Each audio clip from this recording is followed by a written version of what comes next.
have indeed problems with timing. Yes, my apologies. I thought it was in an hour, not at this point. I apologize. No My trouble. timing evidently got messed up. No trouble. No trouble. I was just told that it was Central Time, and it must have been my mistake then.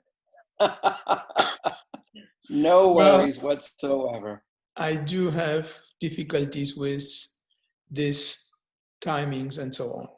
So nevertheless, we are not too many, but I hope you are okay if I do record that. Sure, by all means. Okay, so we can then misuse it. Okay. As appropriately, of course. Of course. So thank you for joining, John. Pleasure.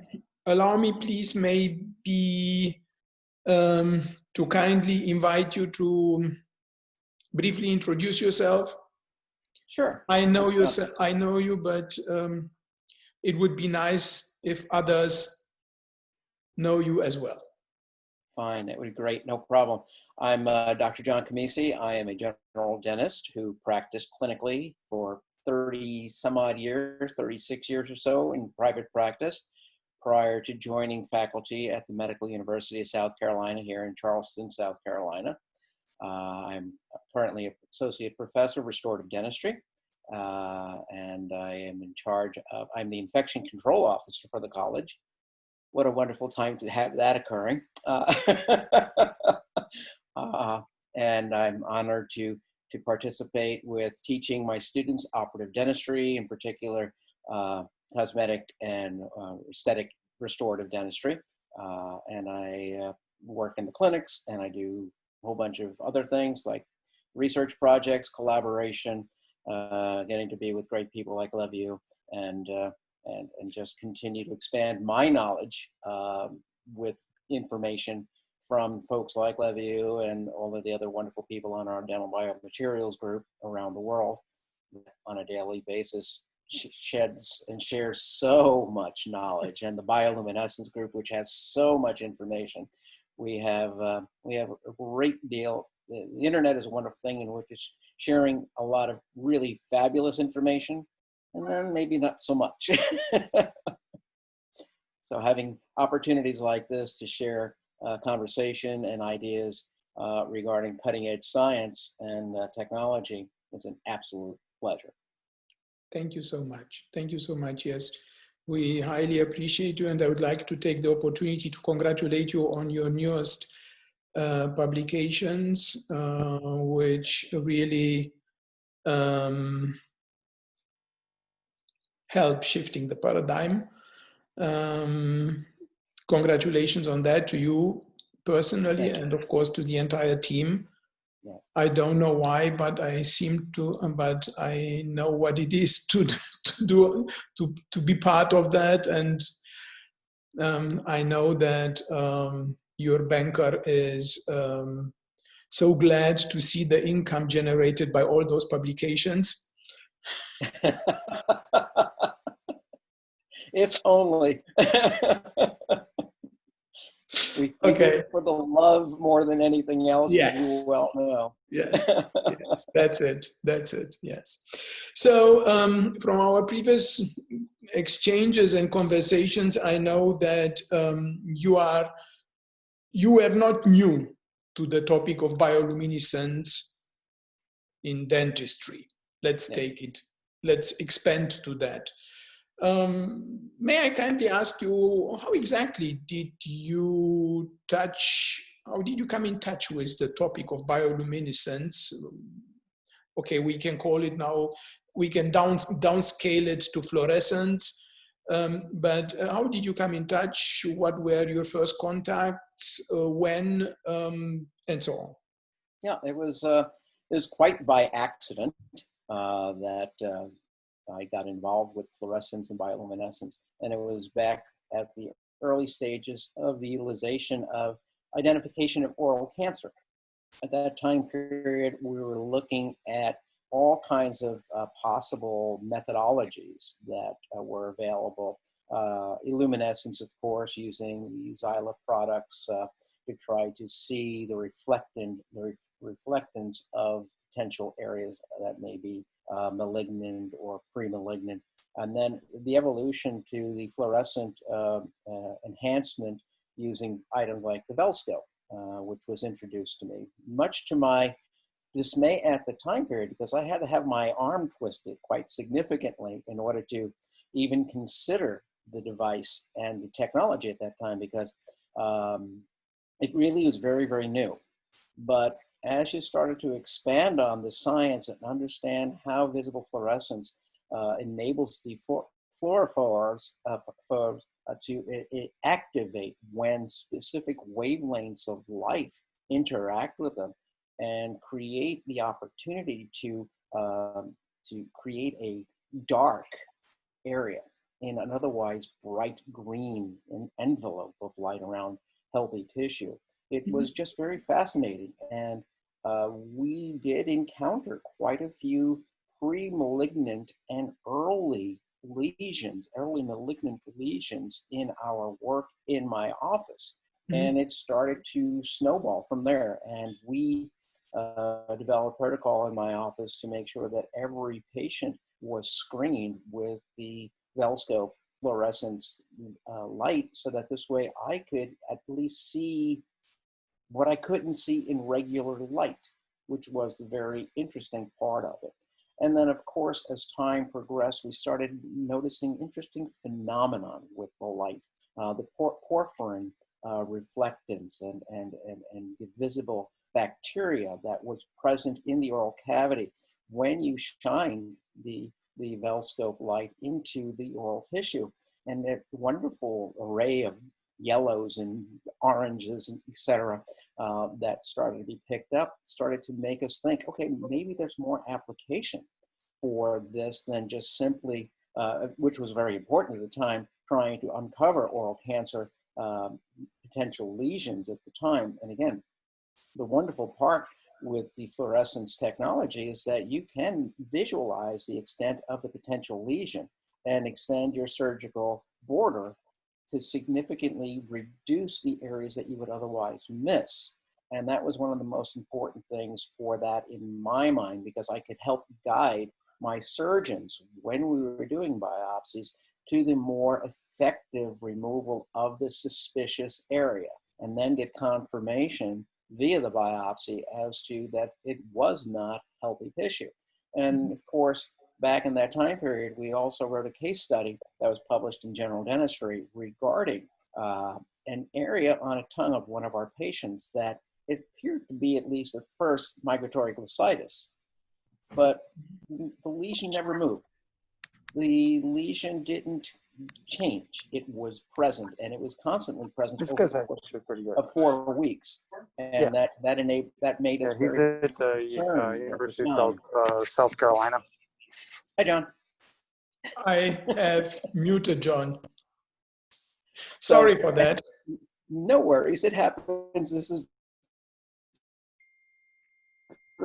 video technology. So, so we followed it through, and because it did not change, and in fact, it looked very peculiar when we looked at it on the fluorescence, we eventually biopsied it. And it was the first case that we found to be a non-squamous, oh goodness, what was it? It was an early cancerous lesion. Yeah, it was a squamous papilloma. And that was the first indication that we could identify things with it, because we had, prior to that, really hadn't, we knew that things were there, but we hadn't identified many squamous papillomas at that point in time to be possibly a precancerous lesion. And then after that, we started to discover, when we were sending in biopsies, that they were coming back and were being identified as precancerous. So that was the very beginning of it. And so which year was this? And I continued to use that technology until I came to South Carolina. Yeah, which year was that?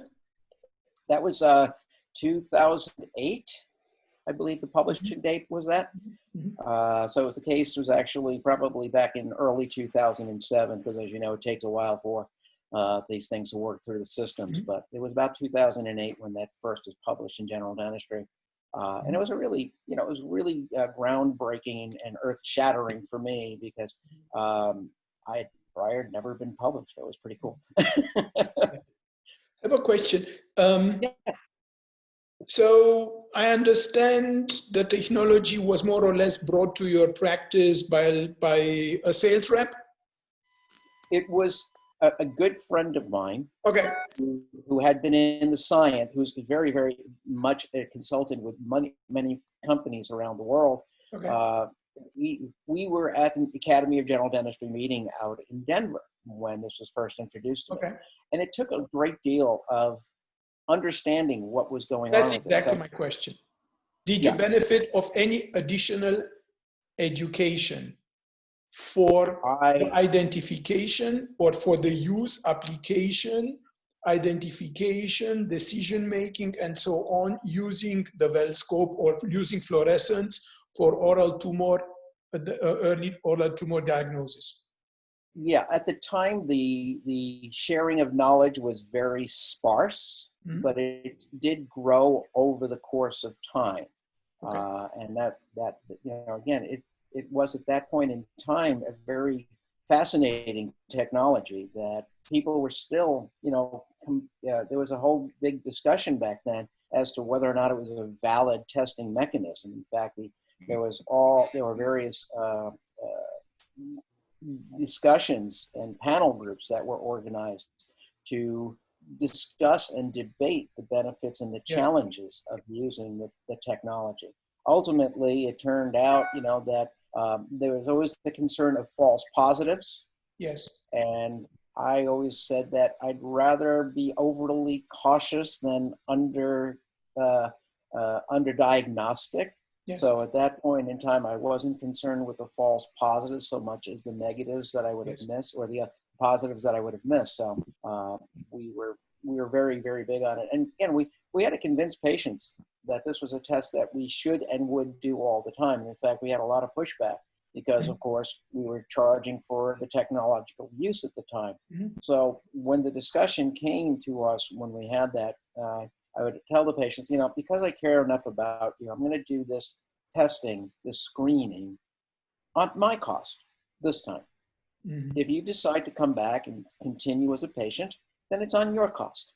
So it was a way for me to show them that I believed enough in the identification process that I was willing to gamble on them coming back. And they did.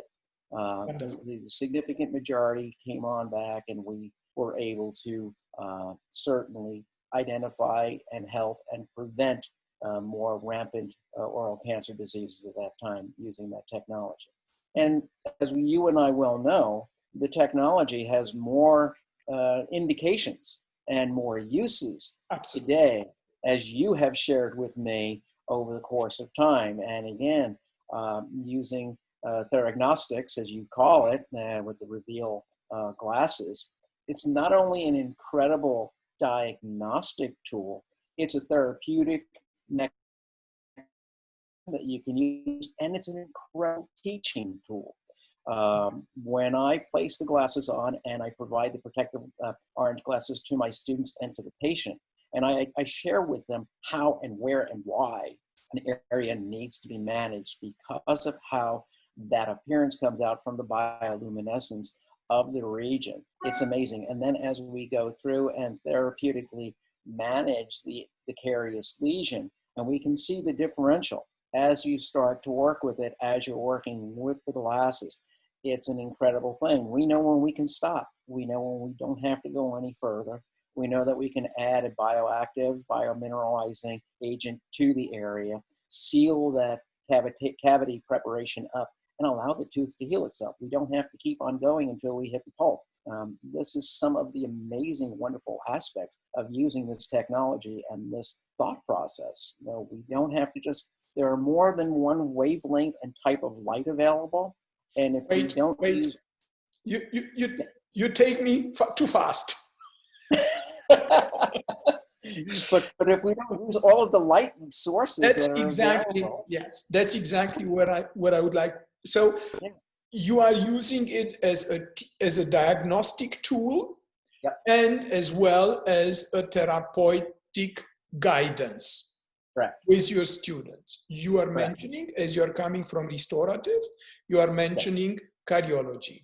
You very nicely introduced us to what I sadly find very under educated in dental schools worldwide, meaning the oral cancer. We shouldn't forget the 700,000 new cases every year. Yeah.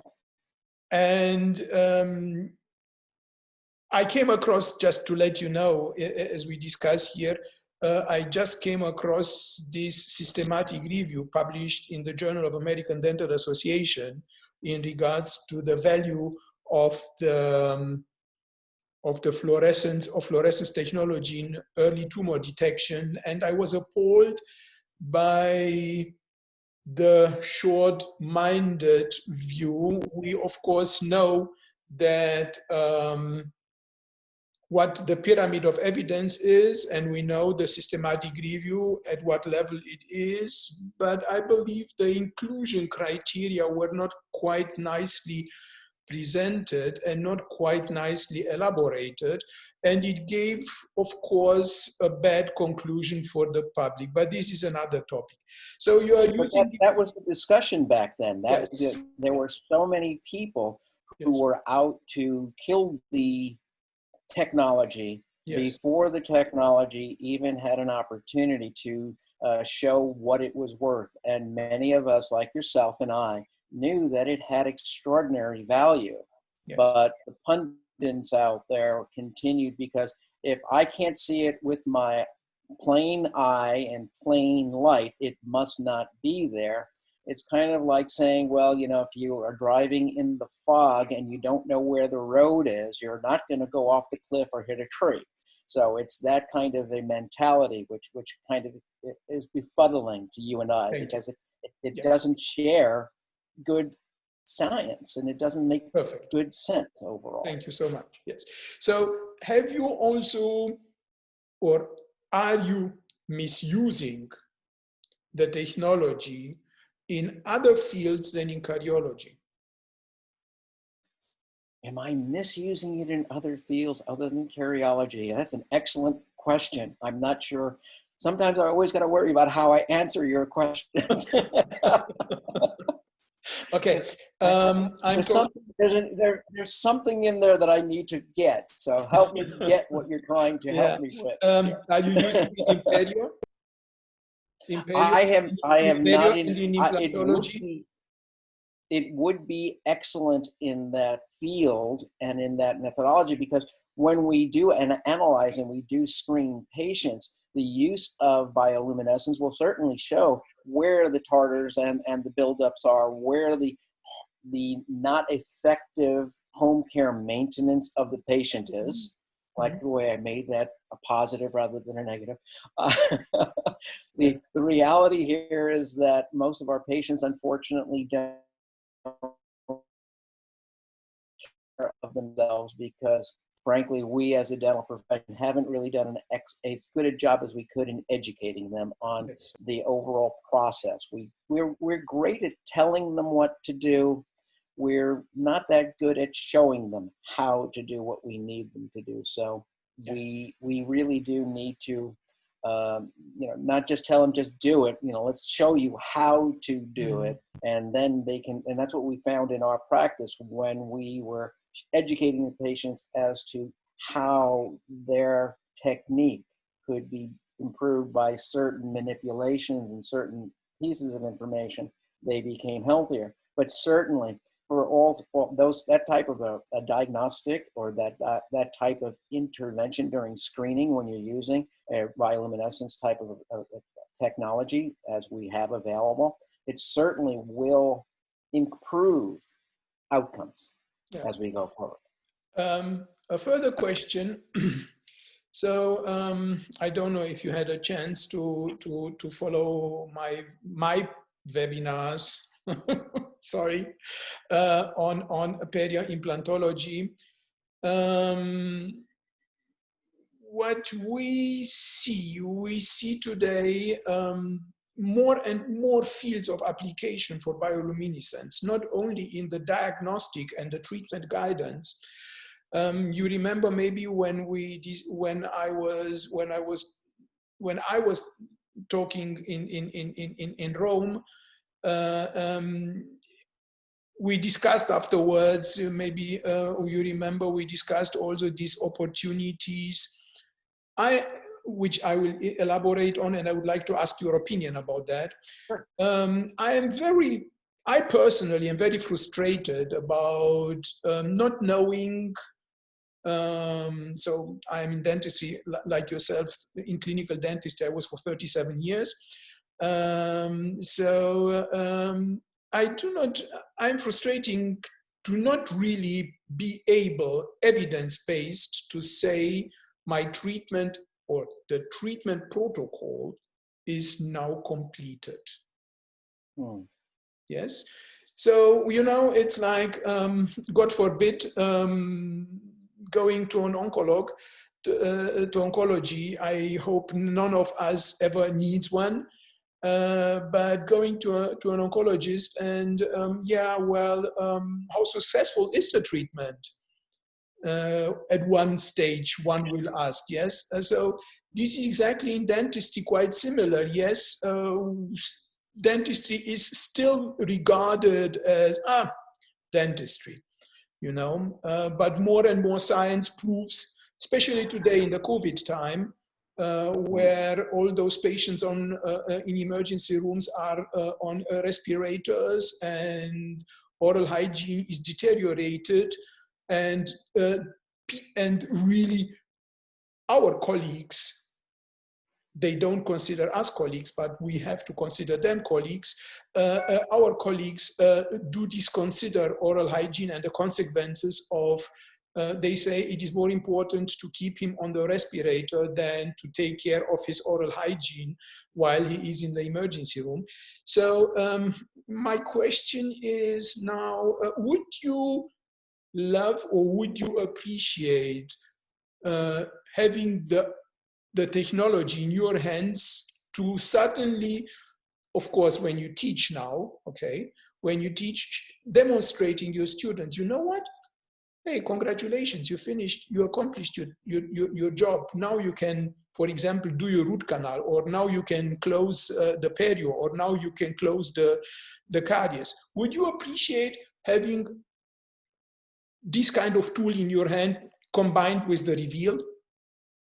By all means, anything that can help us more effectively help the patient, short and long term, with, again, as you said, if you go to an oncologist and they don't take out the entire tumor, that's a problem. Or if they're not aware of the stages of the disease that are going on, stage 1, stage 2, stage 3, et cetera, and they don't manage you effectively thereafter with the appropriate therapeutic protocol, the likelihood of long-term success is not there. You will have to go through radiation and chemotherapy, et cetera, in order to minimize the return of that disease. Same thing with us. If we're not analyzing and taking care of the periodontal and the overall bacterial flora that is harmful to the respiratory tract, to the entire body in and of itself, because of the inflammation response that it creates in the body from the oral challenge that it can occur, we're not doing our job. And in my opinion, as we were doing in my practice, before I did any significant therapies for my patient, they had to know how to take care of themselves first, so that this way my therapies might be able to be enhanced and even more effective. So certainly every tool that I have at my disposal to increase the odds of success, I'm a champion of. And I will always be a champion of tools that are going to enhance long-term possibilities and benefit for my patients. So certainly, I believe that there are many ways to do that, yes. You already very nicely described the introduction phase of the Wellscope into your clinic, which I'm sure is not only your experience, okay, similar to all our experiences. Now, and again, it is all about, yes, how do you call these green dollars? You mean the almighty greenback? Yes, that's it. Again, if we may come in with this add-on of technologies, yes, consider it reveal, consider it now whatever, consider it an additional fluorophore to allow the clinician and of course the patient having a mirror in his hand, okay, having the orange protection glasses and the mirror in his hand to control what the clinician is doing, okay, but one comes and says, you know, now we need to use a fluorophore.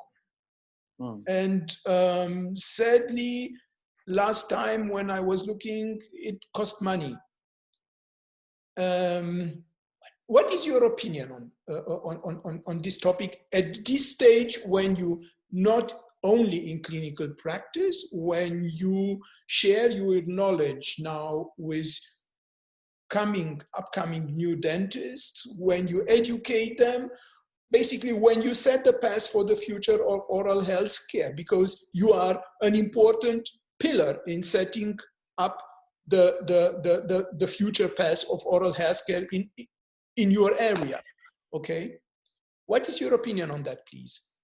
We need to have clear vision of the things that we're doing on how we're managing our patients. If we don't have a clear understanding of the directions or the challenges that we may be coming upon, it's like endodontic access, working in your field. If you don't have a clear line of sight to the orifices to make sure that you are appropriately cleansing, shaping, debriding, and filling in a three-dimensional manner, that system, the likelihood of success is going to fail as you go forward. So you and I and all of our colleague clinicians are always looking for that clear path, that direction that can give us success more than failure. Because in business, which is what we do, and we're in clinical practice, we are in business of caring for people. But if in your business you're continually have to remake what you've done, how long before your business fails? So, and how long before people will start to not recommend your services any longer? So the more confident and the more competent we can be in the services and the technologies that we incorporate into what we do on a daily basis, it's important to use. But again, dentists are very interesting individuals, as you and I well know. We will buy the most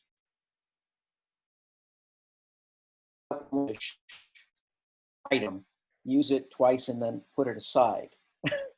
Yeah. And I've seen that with many hundreds of thousands of dollar mechanisms over the course of the years, that yes, they were promised everything and they were given nothing of value because they didn't know how to implement the strategy or the technique that is necessary. Like when CAD/CAM came out initially years ago, everybody, those who jumped on the bandwagon with it were, you know, fabulous, exciting toy, but if they didn't understand how their entire schedule of operation was going to change because of it, and they treated that technology and that methodology and the way they were doing it with impressions, et cetera, and so forth, they didn't get comfortable. And that's the same thing. We need to make intelligent decisions based on the science, as you and I constantly talking about, and making sure that the science is valid and applicable to the circumstances that you and I are going to manage. So we always need good tools. And if we have those tools and they're simple,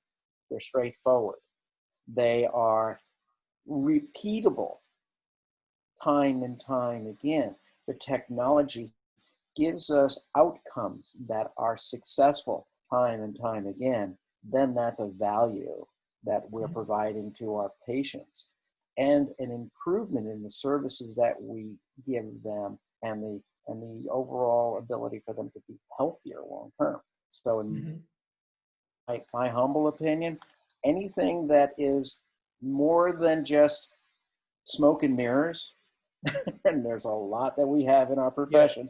There's a lot of smoke and mirrors out there. You know, you have to dig deep, but I'm pretty sure that some of the common sense items, such as what we are talking about today, makes great sense. It actually makes me a better teacher. It makes my patients better informed, and it helps my students see things that they may or may not have been able to have conceptualized prior to the illustration and the utilization of bioluminescence. And I love the article that you shared on the site the other day regarding the wavelength patterns and the sterilization or bacteriology destruction.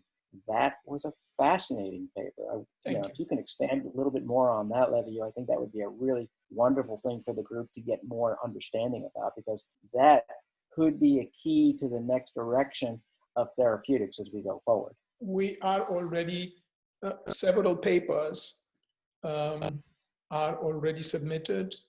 Others are in work. Some new protocols are elaborated. Some I am proud and very glad to confess that a resident of us at UPenn, we managed to get her interested in the topic, and she she's a postgrad, of course, and she's going to do a very interesting study. It's a double study, so it's very interesting. Yes, that's also will come.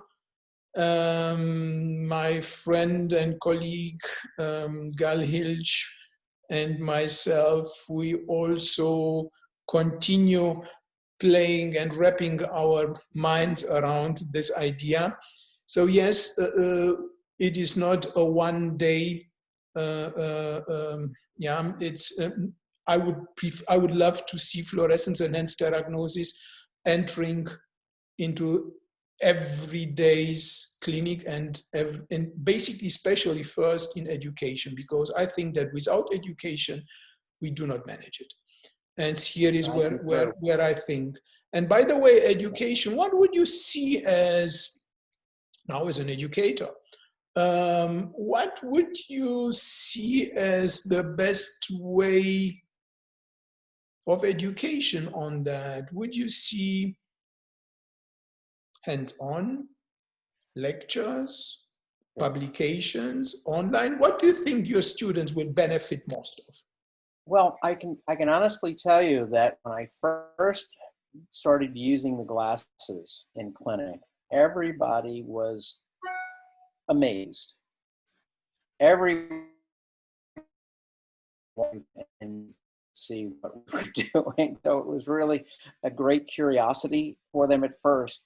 And then as an attending, I was kind of demanded on a higher degree than I had before to evaluate and help the students. So it brought a busyness factor to me that I wasn't expecting in a very good manner, because the students wanted to see what could be seen with the technology. They enjoyed the opportunity of looking at it and evaluating and examining together.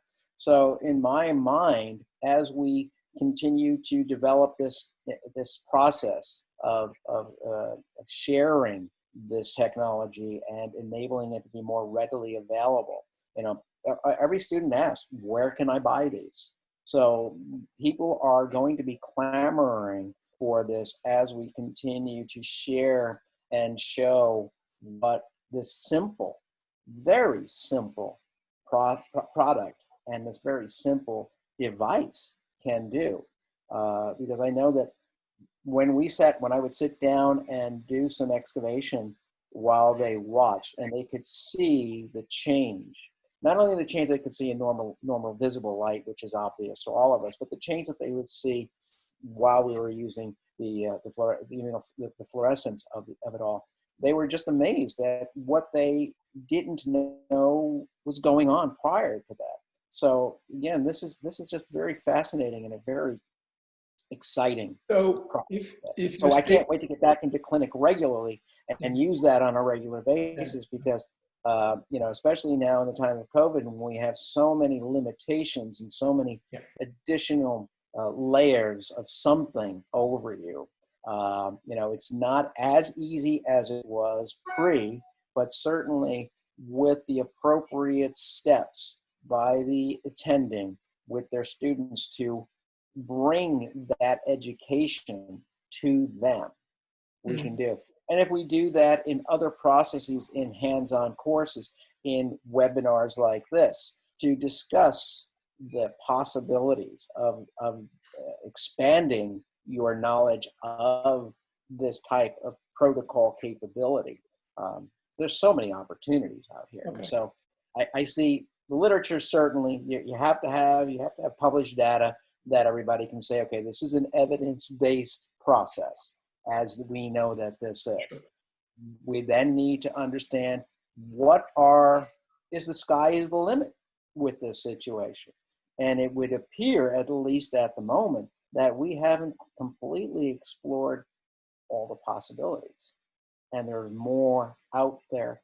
What we have to do is continue to build this building that you are helping, along with all of us who are involved in this, building a new parameter, a new paradigm to try to educate and manage and help our patients in ways that we were never considering before. So that's why I'm loving what we're doing today, and excited about what you and I and everybody else here will be able to potentially create and expand upon as we go forward. So, I'm sorry, I have to bombard you with questions. Already there are also some questions in the chat already. Okay. So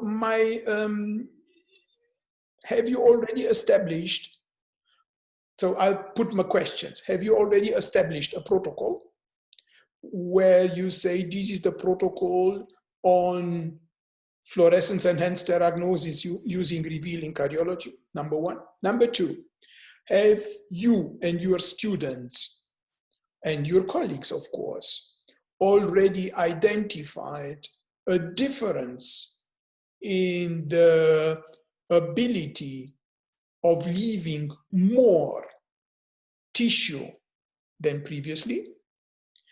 And then, of course, if so, what is very important for the students, of course, as you and me know, at the national boards, the discussion and 10% of the students still fail in the so-called identification of remaining remaining carriers, and it is not always the fault of the students. It is also a fault of our colleagues examiner, because of the controversy of this controversy. So these three questions, how could you, in a short way, manage to answer them, please? Sure, Olivia. Number one, I'm a party of one at the moment, trying to share that with my colleagues. They're interested, but they need to understand the whys. And so what has to be done is incorporating the whys into the overall education of the faculty members and the other people, like myself, exactly. So if we don't help them understand the benefit, because they look at everything like, what is that crazy man doing now? And they don't get it. But if we were to, and if I had the opportunity, and eventually I will, sharing this in a better format for my colleagues at the college, we may be able to move the needle there. That's the first thing. Second response, yes, we know now through the science and through the literature that we do not have to remove as much of the tissue. And again, you and I understand that. David Clark in Tacoma espouses that in all of his teachings, and BioClear, and so many people, Sato and et cetera. We're all understanding that we don't have to mutilate the tooth any longer.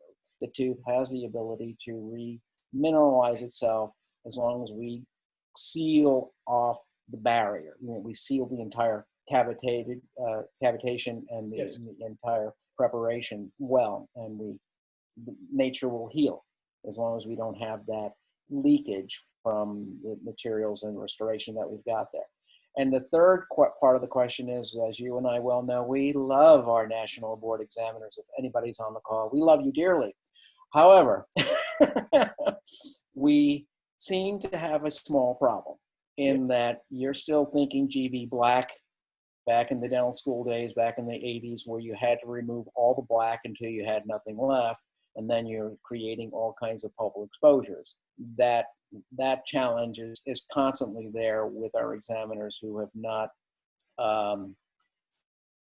understood the literature as some of us do nowadays, and the necessity. Now, as we continue to use live patient examination, this will always be the problem. As we are starting to slowly move to mannequin examinations, as we've done at MUSC for our last 2 examinations, using the brand new special formulated teeth, which simulate natural teeth to the best that I've ever seen. I think that the challenges of how much is too much is going to be changed. But even there, we have to help educate our examiners always and help them continue to reevaluate when enough is enough as far as the removal. And some of them still are insistent on more damage than necessary. And that's unfortunate to the patient, and it's unfair to the student.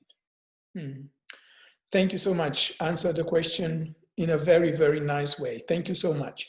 I have a question here from one of the sales reps from Designs for Vision. And based on your many years of experience as a general practice dentist, they are asking you clearly how to broach these technologies with dentists in their office settings.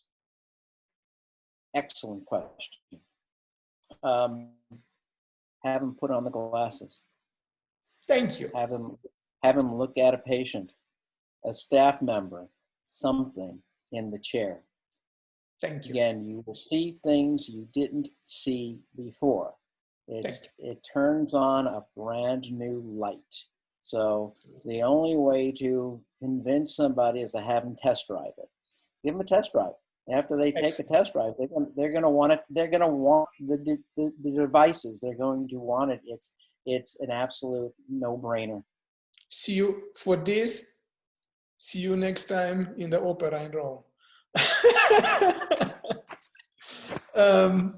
I have more questions. You understood my answer, yes? Yes, sir.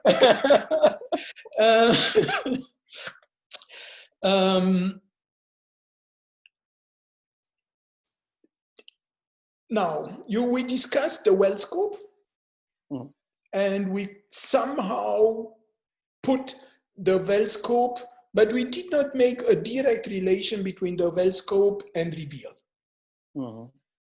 Would you kindly tell us about your personal experience as you have used both technologies now? Give us your opinion, your conclusions, your suggestions for the future, and so on. Sure. The Velscope was my introduction to visible fluorescence. It was my introduction to knowing that there was a different way of looking at things. And again, as I clinically worked with the device and noticed the porphyrin fluorescence from the bacteria in the mouth using that, realized that there was more occurring intraorally than we were ever seeing typically. Because if you don't use fluorescent technology, you can't see the bacterial accumulation that's going on. You can't see the tartars and all the other things that are happening along the teeth. And the jump from Velscope to Reveal was not a jump. It was a smooth transition from A to B, simply because instead of having something that I hold in my hand and look through, I have an item that I have on my face. Turn on, look through, identify, find the problem, manage it, treat it. It's the same thing. I show them as we look at the soft tissue when we're doing our examination, we could see if there were any abnormal soft tissue with the Reveal in the same way you could do it with the Velscope. It's just an advancement, in my opinion, and an enhancement of the use of the technology. So it just makes it easier, simpler, and a heck of a lot smarter, because you can look at multitude of things with one set of instrumentation. And then the applications for everything else that you use, whether it's treating decay, looking at the soft tissue lesions, looking at the periodontal condition or the lack thereof of any kind of management, you can do that while wearing that same set of loops the entire time. So it is a multifaceted tool that gives you a lot of possibilities that you might not have known you were missing before. And so when you first shared with me that you were going to develop this advancement review, I was excited. And I'm still excited because you continue to push the envelope. And that envelope is expanding in a good way, really in a good way. And it's helping all of us be better caretakers of the people that come and put their trust in us. So it's because of individuals like yourself and Designs Revision who have the insight to work with you, and as much as you had to beat them up in order to have them do so, but it really is a brilliant, and I continue to do a brilliant partnership, and again, a brilliant advancement of technology. So it's just really, I believe that this should be standard of care. If I had my druthers, I would recommend that every one of my students would be to invest in that type of technology so that they stop looking at just the tooth and they start looking at the entire oral cavity system, which is what that technology can help us do. We're looking at things and suddenly it's like, hey, that looks weird. Let me take a closer look. Before, they might have just brushed over it because of the reflection of the operatory or their headlight onto the area. They've got a 5-watt light that's shining brilliantly into the oral cavity, but sometimes because it's so bright, you might miss the obvious. The subtleties are where the challenges are there. Thank you very much for this answer. Would you be very angry if in a short future I would come up to you and tell you, John, you can disconnect the light from the loops and you can misuse, you know that I like that. You can misuse the technology for further purposes. Show me the way. Yes, because I believe, go. Sorry. How would you do that? Tell me how would I be able to effectively misuse this in a beneficial manner? I would love to know more. Yes. Give me a little bit of time. It's coming. Yes, it's coming. It's not going, I would love to tomorrow, but probably tomorrow is just in a month or 2 months. So time is different in different conceptions, also by different meanings, not by bad meanings, but you know, it deserves its development. But you nicely explained that we do in our clinics have so many tools, you know, and we love playing with those toys, and suddenly we take them and then put them aside. Now, if we come with and exploit, really, it's an exploitation of abilities, because, you know, fluorescence in medicine has many applications. Fluorescence in medicine, I had PhD students and we used fluorescence for photoactivated disinfection. Yeah. As you correctly said, the papers on the disinfection. So yes, this is surely coming. Excellent. But not only that, there is already science showing that misusing the blue light for photobiomodulation is a way to go. Interesting. So yes, it's a very interesting topic. This is why the group on Facebook is not called FET group, but it's called Bioluminescence and Healthcare. And you know, one of those important issues is wound disinfection.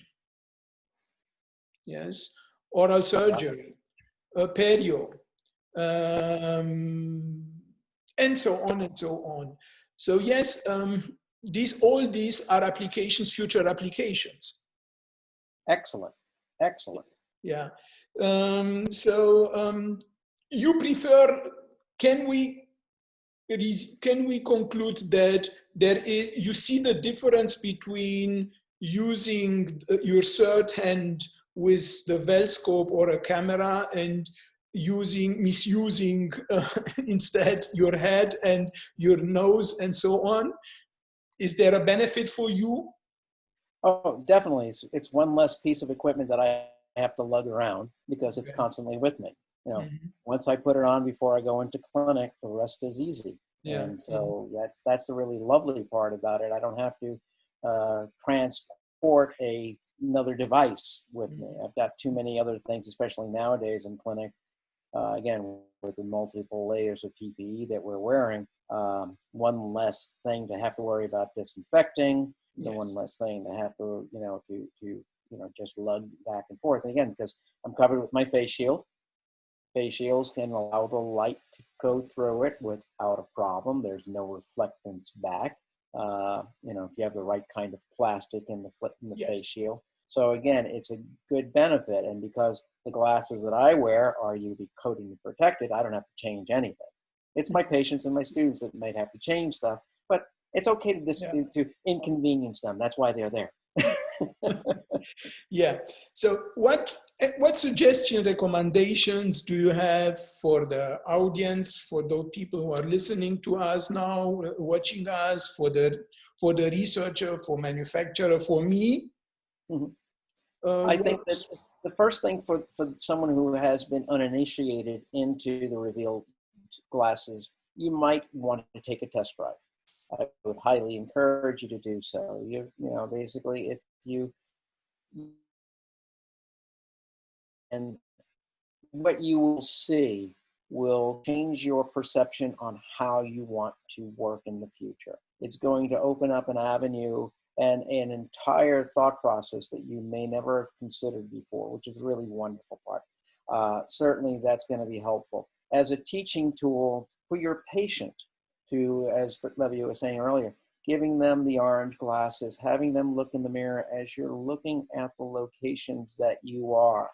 Sharing that patient education with them will make them better patients, help them become more effective in resolving their problem. Because once you make the team member, that patient involved with what you're doing, instead of you being always in charge, and it's a shared responsibility that is ultimately theirs anyway, it'll help them become more proactive in disease management than not. And certainly, if and as the newer applications and new possibilities are revealed in the reveal glasses, we'll be able to enable more possibilities of proper and effective therapeutics as we go forward. And bottom line is the better you do to help your patient, the better that they will appreciate you.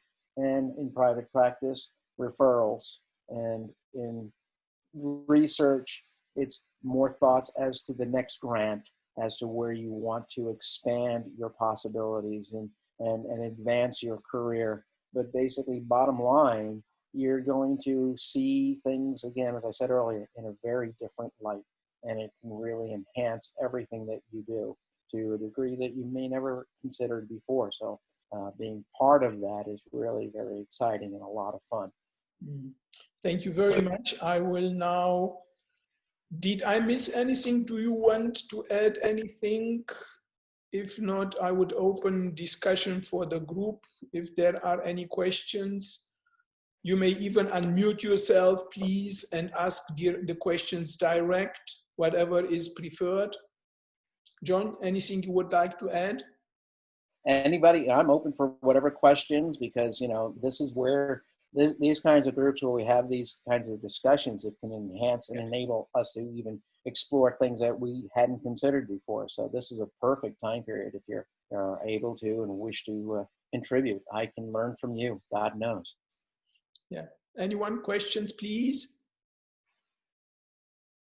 I know you're out there. I can see you breathing.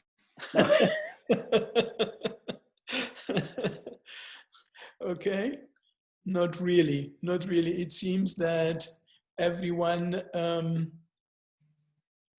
got what in the information they wanted. I would very much like to thank you, John. Very highly appreciated. Also, your involvement, your willingness, and your open mind, which is really very highly appreciated, to get involved with ideas which, yes, as we remember, some days ago in Rome were not always very welcome by everyone. But yes, in German you say the one who loves last loves best. So that's it. Yes, I would like to really thank you very much. I would, as I'm now in the United States, as you know, I am happy to one day, if Mr. Corona decides to move to Mars, then I am very happy. Yes, I am very happy to meet you at a conference, or even one day in your school, or one day in our school, or other ways. And thank you very much. Give my love to Karen, please. Do not forget to do that. And yes, of course, I would like to meet you again at the opera. We would be delighted. Me too. Me too. So thank you, everyone. It is absolute pleasure and a privilege and an honor. You know, again, these kinds of opportunities to share and be together, even virtually, is an exciting and wonderful thing. When you stop learning, you stop living. Exactly. So I intend to learn for a heck of a long time, just as you do. So thank you very much for the opportunity to be with you today. Thank you so much. And for the audience, next week, same time, we will have another very interesting, and I hope, John, you join, because I would love to have your input as well in that discussion, also with a colleague, Dr. Simona Cuevas from San Antonio, Texas. The name rings a bell, of course, yes. Yes. And Simona is also using already the technology. So it would be nice to listen to you two discussing among yourselves how Yes, and me beside, staying a little bit outside the discussion. Very good. Excellent. Thank you very much to everyone. I would like to hereby say thank you and bring this to an end. And